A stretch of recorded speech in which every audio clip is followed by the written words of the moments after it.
पक्षातील एक आक्रमक चेहरा, धनगर समाजासाठी रस्त्यावर उतरणारा, भाजपसाठी राष्ट्रवादी काँग्रेस पक्ष ज्येष्ठ नेते शरद पवार, जयंत पाटील आणि उपमुख्यमंत्री अजित पवार यांच्या विरोधात रान पेटवणारे गोपीचंद पडळकर आता भाजपला नकोसे झालेत। मुख्यमंत्री देवेंद्र फडणवीस यांनी पडळकर यांना शह देण्यासाठी सांगली जिल्ह्यातच नवा धनगर चेहरा शोधलाय। चिमणराव डांगे यांच्या रूपाने एक सुसंस्कृत धनगर युवा चेहरा भाजपला गवसलाय।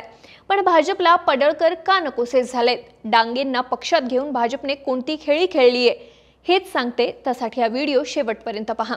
गोपीचंद पडळकर हे सध्या वादग्रस्त विधानाने चर्चेत आहेत। सतत आक्रमक कृती, कडवी हिंदुत्ववादी भूमिका, मुस्लिम समाजाला दुखावणारी विधानं, ख्रिश्चन समाजावर जबरदस्ती धर्मांतरण करत असल्याचे आरोप यामुळे ते इतर धर्मियांच्या टीकेचे धन्य ठरतात। त्याचा फटका थेट भाजपला आणि पक्षाच्या वरिष्ठ नेत्यांना बसताना दिसतोय।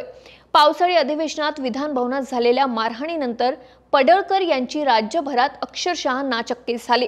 सभागृहासमोर त्यांना दिलगिरी व्यक्त करावी लागली। फडणवीस यांनीही आमदार माजलेत असा संदेश राज्यात जातोय अशी खंत व्यक्त केली होती। एवढं सगळं घडत असताना देखील फडणवीस हे पडळकर यांना पाठीशी घालत होते। याचं कारण असं होतं की पडळकर यांच्या मागे मोठ्या प्रमाणात धनगर समाज आहे। दुसरं म्हणजे राष्ट्रवादी काँग्रेस पक्ष, शरद पवार, जयंत पाटील, अजित पवार यांच्या विरोधात बोलण्यासाठी असलेला आक्रमक चेहरा म्हणून पडळकर यांच्याकडे पाहिले जात होतं। त्यामुळे भाजपकडेही पडळकर यांच्यासाठी पर्याय नव्हता। मात्र फडणवीस यांनी आता सांगली जिल्ह्यातूनच पडळकर यांच्यासाठी पर्याय शोधलाय। माजी मंत्री अण्णासाहेब डांगे यांनी त्यांच्या दोन्ही मुलांसोबत भाजपमध्ये प्रवेश केला। वयाच्या 90मधील नेत्याच्या पक्षप्रवेशाला स्वतः मुख्यमंत्री देवेंद्र फडणवीस उपस्थित राहिले। ही उपस्थिती बरंच काही सांगून जात होती। काँग्रेस आणि राष्ट्रवादीमधून भाजपमध्ये नेते येत असताना आता पक्ष सोडून गेलेले मूळ भाजपवाले देखील पक्षात परतू लागलेत, असाच मेसेज देण्याचा त्यांनी प्रयत्न केलाय।